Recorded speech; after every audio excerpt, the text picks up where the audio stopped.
حضرت محدث ابن جوزی نے لکھا ہے کہ حضرت حبیب اجمی ایک بزرگ تھے، ان کے پاس ایک شخص اکثر آتا تھا، بڑا مالدار تھا، ایک ہی بیٹی تھی، وہ بھی ٹانگوں سے معذور تھی۔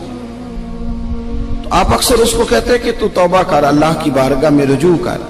ایک وقت ایسا آتا ہے کہ پھر انسان کا جب کوئی اپنا نہیں رہتا پھر اسے مصلی یاد آتا ہے، لیکن اگر مصلی کی عادت بچپن سے پڑ جائے نا تو پھر ذرا آسان ہوتا ہے اللہ سے دل لگانا۔ وہ اکثر آپ اس کو کہتے ہیں کہ ٹھیک ہو جائے کہ تو بیٹی ہے، وہ بھی بیچاری معذور ہے، تو کہاں دولت لے جائے۔ آج کرتا ہوں، ہم تاریخیں دیتے رہتے ہیں نا اللہ تعالیٰ کو معاذ اللہ کہ رمضان سے میں نے نیک ہو جانا ہے، عمرہ کر کے آؤں گا تو پھر میں پکا نمازی ہوں۔ خدا کے بندو، کس نے تجھے بتایا کہ رمضان تک تو زندہ رہے گا؟ کس نے خبر کی کہ عمرہ کرنے تک تو بچے گا؟ حضرت حبیب اجمی اس کو کہتے تو کہتا بڑی جلدی ٹھیک ہو جاؤں گا۔ ایک دن سویرے سویرے توبہ کرنے آ گیا۔ آپ نے فرمایا کیا ہوا؟ تو کہنے لگا حضرت جی کل ایک 15 سال کا نوجوان ملا ہے اور مجھے توبہ کرا گیا۔ مزہ ہی اس عمر میں اللہ اللہ کرنے کا، نبی کریم سے محبت بھی کرنی ہو تو یہی عمر ہے۔ عشق لگا سی کھیڈاں کھیڈ دی نو تے پھر مینوں کھیڈاں بھول بھول گئیاں، کجل پایا سی میں یار دے ویکھنے نو، پھر او دی یاد وچ روندیاں ہی ڈول گئیاں۔ حیدر شاہ اس گلی کدے نہ رول پر ہن تے رول گئیاں۔ جن لوگوں نے ابو جہل کو قتل کیا تھا ان کی عمر بھی 15 سال تھی۔ ہم تو بڑے ہی نہیں نہ ہوتے ساری زندگی، نہ ہمیں کو بڑا ہونے دیتا ہے، ہم بڑے ہی نہیں ہوتے، یہی تو عمر ہے کچھ کر گزرنے کی۔ 15 سال کا نوجوان توبہ کرا گیا تو حضرت حبیب اجمی کہنے لگے وہ کیسے؟ کہنے لگا حضرت جی میں کل منڈی گیا تھا، مجھے کچھ سامان خریدنا تھا، تو بغداد کے بازار سے میں نے مچھلی خرید لی 10 کلو، باقی بھی سامان تب خود لے جا نہیں سکتا تھا۔ تو مزدور آپ کو پتہ ہے بیچارے آج بھی سڑکوں پہ بیٹھے ہیں، تو مزدور بیٹھے تھے تو ان میں ایک نوجوان 14-15 سال کا، چہرے پہ بڑی روشنی۔ میں نے اس کو کہا بیٹے مزدوری کرو گے؟ کہنے لگا حضور مزدوری بھی کرتا ہوں، پڑھائی بھی کرتا ہوں، اور جو اللہ کو منظور ہو اس کی عبادت بھی کرتا ہوں۔ میں نے اسے کہا کہ یہ میرا سامان ہے فلاں جگہ پہنچانا ہے، کیا لوگے؟ کہنے لگا 3 دینار مزدوری۔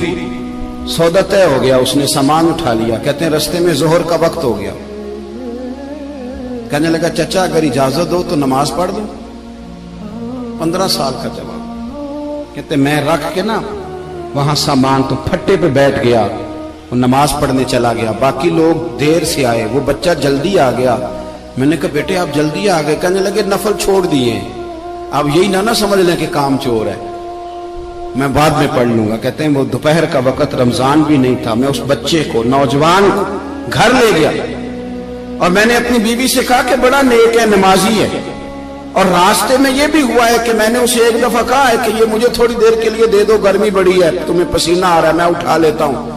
کہنے لگا نہیں چچا میں رزق حلال کھاتا ہوں، اگر آپ اٹھائیں گے تو میں 3 دینار مزدوری پوری نہیں لوں گا، پھر پیسے کم کروں گا، میں نے طے کیا ہے کہ اٹھاؤں گا۔ تو کہتے ہیں میں نے اپنی بیوی کو بتایا تو بڑی متاثر ہوئی، کہنے لگی دوپہر کا کھانا پک گیا، اسے کو روٹی کھا لے، رمضان بھی نہیں تھا۔ کہتے میں باہر نکلا، اس کو 3 دینار تھمائے، تو میں نے کہا بیٹے ایک بات میری مانو گے؟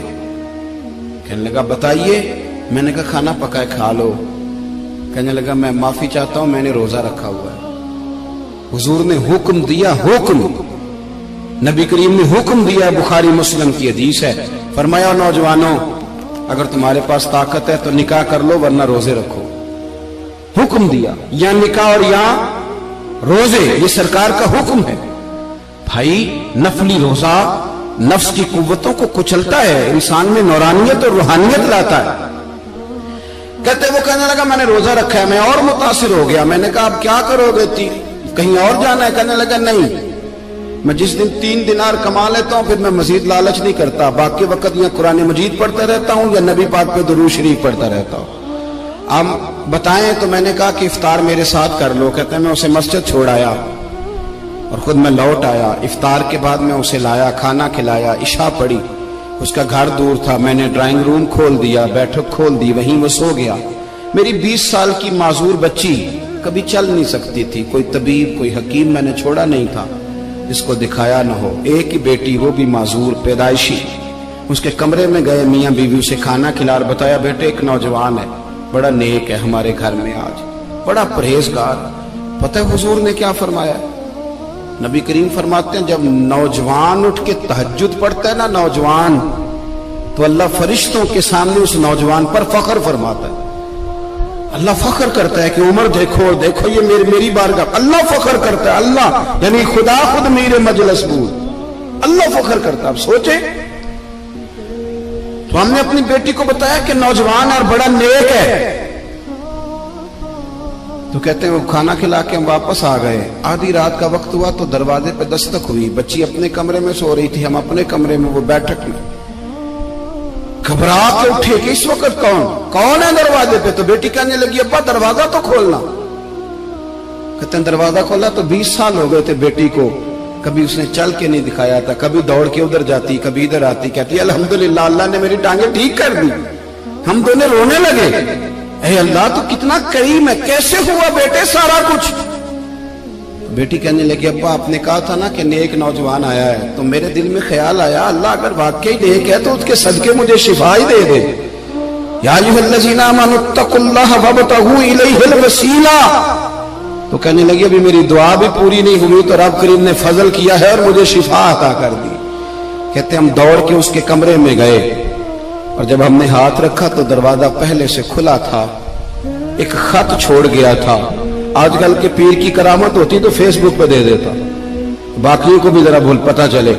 کہتے ہیں وہ خط چھوڑ گیا اپنے بستر پہ کہ اگر تم لوگوں کو مجھ سے محبت ہو گئی ہے تو میرے پیچھے نہ دوڑنا، اس رب کی بارگاہ میں جھکنا جس رب نے میرے اوپر بھی فضل فرمایا ہے اور آپ پر بھی کرم فرمایا۔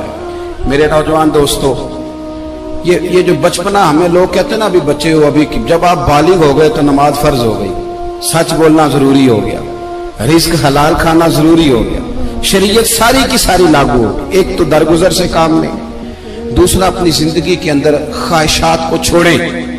سادہ کھانا تو ویسے انسان کو تندرست رکھتا ہے، یہ جو چکر ہم نے ڈالا ہوا ہے نا مرضیاں کرنے کا، اب موٹر سائیکل بالکل اچھی بھلی ہوتی ہے پر سفارش یہ ہے کہ ماڈل پرانا ہو گیا ہے، تو یہ تو کمزور لوگوں کی علامت